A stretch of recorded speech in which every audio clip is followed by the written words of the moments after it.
Estamos iniciando mais um Nomes do Nordeste, programa realizado pelo Centro Cultural Banco do Nordeste, que capta e registra a história dos principais nomes da cultura nordestina. Nesta edição, o cineasta, documentarista e jornalista paraibano Vladimir Carvalho, responsável por obras que descortinam fatos até então intocáveis, como o massacre de operários durante a construção de Brasília. O documentarista possui uma história marcada por perseguições durante a ditadura militar e por uma intensa militância. O debate foi gravado no auditório do Centro Cultural Banco do Nordeste, em Fortaleza, e mediado pelo ator e dramaturgo Ricardo Guilherme. Fique agora com os melhores momentos. Queria que você falasse um pouco da sua infância e se você tinha já esse olhar sensível que seria desenvolvido depois na sua maturidade. Veja, eu realmente, na minha cidade havia um cinema, claro, como toda cidade do interior, geralmente chamada de cine-teatro, né? Porque ali era uma coisa polivalente, né? Tudo acontecia ou na igreja, na casa paroquial, ou no cinema, né? E o cinema tinha essa dupla face, passava filmes e tinha a função teatral, você é um teatrólogo. E nesse cinema eu vi pela primeira vez, e é a coisa que eu realmente reputo como a primeira imagem que me tocou, como tocaria qualquer um, principalmente um sujeito nascido no catolicismo. Eu vi pela primeira vez a Paixão de Cristo, com aqueles, não sei, havia uma desconectação do som e da própria imagem, aquela coisa meio, aquele homem com um cajado, eu não entendia bem ainda a interpretação do Cristo, que eu vi aquela paixão, aquela coisa que era esculpida na parede da igreja, os atos da paixão todos, mas eu não fazia ideia da coisa em movimento e tal. E foi, assim, um impacto fabuloso. Eu achei aquilo, fiquei, né, aquela coisa da primeira vez. E depois a imagem em movimento, né? Você viu a figura nos livros, né? Ou um quadro na parede, mas a imagem em movimento me tocou bastante, né? E eu venho da confluência, posso dizer, né, do cruzamento de duas famílias, parte de pai e parte de mãe. Por parte de mãe, eram pessoas muito ligadas à terra, lavradores, uns. O meu avô, Esperedião Figueiredo de Moraes, era um índio, praticamente. Dizia ele que a mãe tinha sido, sabe aquela velha história, foi pego a laço, a mãe. E ele se destacou na família dele, quer dizer, deixou aquela coisa mais rude de ligação com a terra, e era um homem, acho que dotado de alguma habilidade manual e artesanal, principalmente, e ele se tornou o que a gente na cidade chamava de corrieiro, um homem que trabalhava com couro.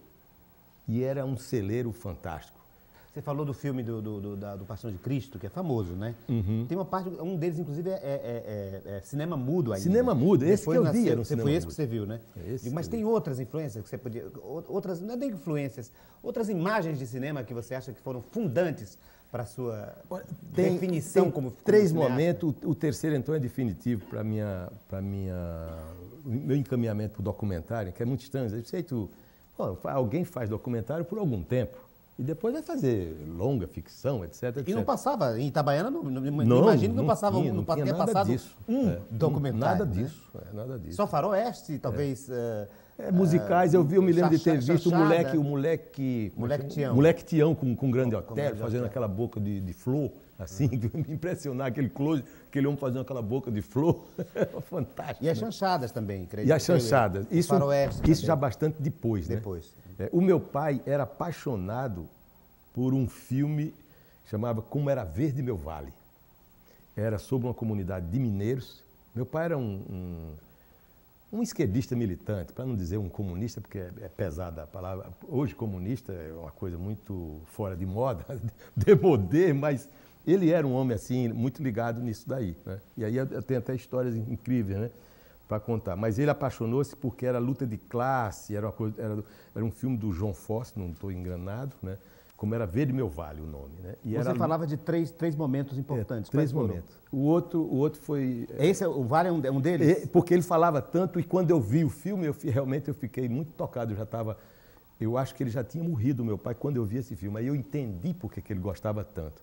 Seu pai travava diálogos com você com temas políticos, por exemplo? Essa formação comunista, esquerdista, foi repassada a você? Olha, quase não deu tempo. Porque meu pai morreu, infelizmente, lamentavelmente, com 39 anos de idade. E não é brincadeira isso, né? Eu tinha 13 de idade, 13 para 14 anos, quando ele faleceu.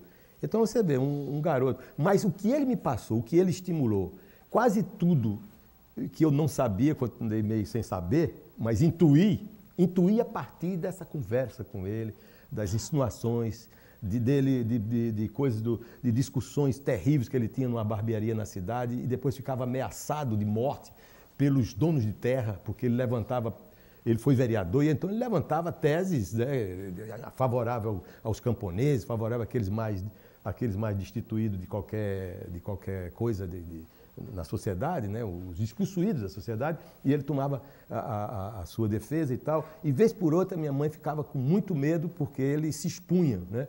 E tudo isso eu registrei naquele primeiro momento. Isso tudo eu herdei. Por exemplo, a primeira vez que eu ouvi falar... Olha, gente, estou falando de uma cidade do interior, né? Primeira vez que eu ouvi falar a palavra crítica. Crítica. Pai, o que é crítica? E ele me explicou que crítica não era propriamente um achincalho, não era você detratar o outro, era você examinar a obra por todos os ângulos, mostrar os prós e os contras.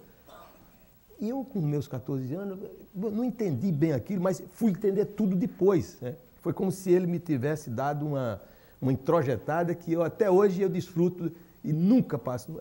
Raro é o dia que eu não me lembre dele me ajudando, de certa forma, intelectualmente e tudo. Fiz faculdade, mas ele está muito presente em tudo. E quais são os outros dois momentos do cinema que aos quais você tinha se referido? O primeiro foi A Paixão de Cristo, o segundo, Como Era Verde Meu Vale, que era do João Fosse, se não me falha a memória, e o terceiro é definitivo para mim, porque eu era, como todo mundo, um consumidor de cinema, ia ao cinema quase sempre e tal, achava o musical americano, o filme de gangster, o faroeste especialmente, né? Como todo mundo, toda a minha geração, você ainda apanhou isso no ar, quer dizer, todo mundo foi formado em cima um pouco do cinema americano. Eu já via talvez um pouco do cinema francês, do cinema italiano, mas o cinema era uma diversão para mim e tal. Até o dia em que me aparece no Recife, eu já estava, aí pelos meus 17, 18 anos, um camarada, um crítico de cinema que veio do Rio e percorreu o Brasil inteiro, nessa época tinha esses lances, né? O cara trouxe uma coletânea de filmes clássicos, de filmes antológicos do cinema mundial. Vinham os russos, os franceses, alguma coisa dos italianos, e no meio de Eisenstein, ele trouxe Outubro de Eisenstein, que eu vi pela primeira vez, e trouxe um filme que foi como, sei lá, como uma espécie de revelação para mim, uma coisa assim que me deixou em estado de graça, como Paulo na Bíblia, né? São Paulo, né? Fiquei bestificado, para mim foi uma revelação. E era O Homem de Arã. O Homem de Arã. Arã Por que ele teve esse impacto tão grande? Pelo seguinte, Arã é uma espécie de arquipélago lá esse mar do norte, lá perto da Inglaterra, assim, aquela parte norte do mapa, né? E era uma pequena comunidade, uma comunidade de pescadores, né, que trabalhavam para caçar a baleia, né? E era uma coisa assim fantástica, uma coisa idílica com a natureza e, ao mesmo tempo, um confronto do homem com a natureza. Isso é um longa-metragem. Eu tinha visto algum short, que eles chamavam antigamente, chamava-se também Natural. Assisti uma Natural, era aquele filmezinho pequeno que acompanhava o longa-metragem. Mas eu não conhecia um documentário daquelas proporções, com 1h30, como qualquer filme de ficção. Seria o primeiro documentário que você... Não, eu já tinha visto alguma coisa, mas com aquela força. Foi definitivo porque ele tinha uma tal, vamos dizer assim, impacto visual e narrativo, sem ter, primeiro, aquela coisa que você está habitualmente você vê.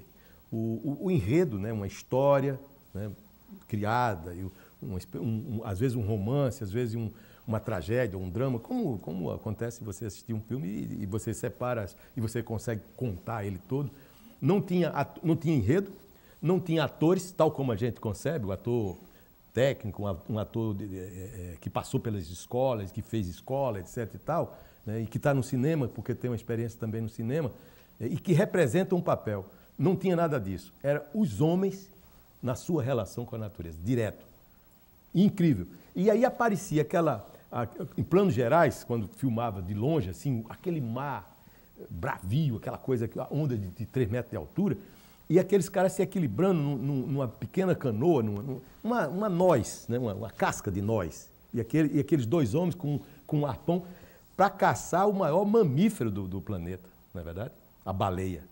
Aquilo me deixou... Primeiro que ninguém descolava da tela, quer dizer, ninguém ousava respirar, porque era uma coisa, um impacto, né? E não tinha o tratamento que o filme já tinha naquela época. O tratamento musical, diálogo, era uma coisa assim, era a imagem, quase que a imagem pela imagem, né? Aí eu disse, e não tinha essa coisa, era documental total. Isso era mais ou menos em que ano? Isso foi por volta de 57, por aí. 57, 58.